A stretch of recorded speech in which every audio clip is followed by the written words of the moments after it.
દેશના બંધારણના ઘડવૈયા ડૉક્ટર બાબા સાહેબ આંબેડકરજીનો 69માં મહાપરિનિર્વાણ દિન નિમિત્તે સુરતમાં આ દિવસ ઉજવવામાં આવ્યો હતો અને રિંગ રોડ ખાતે બાબા સાહેબની પ્રતિમાને પુષ્પાંજલિ અર્પણ કરાયા હતી। આ પ્રસંગે મેયર સહિતના મહાનુભાવો હાજર રહેવા પામ્યા હતા।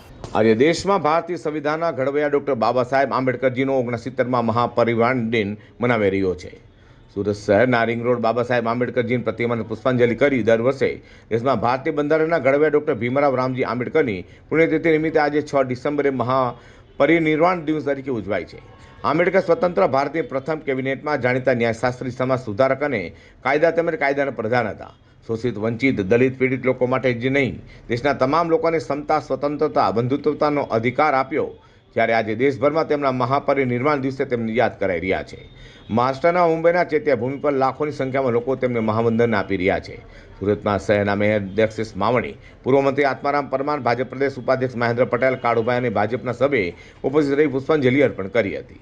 સુરતમાં ડૉક્ટર બાબા સાહેબ આંબેડકરજીની 69માં મહાપરિનિર્વાણ દિનની ઉજવણી અનેક જગ્યાએ કરાઈ હતી, તો સુરતમાં રેલીનું પણ આયોજન કરવામાં આવ્યું।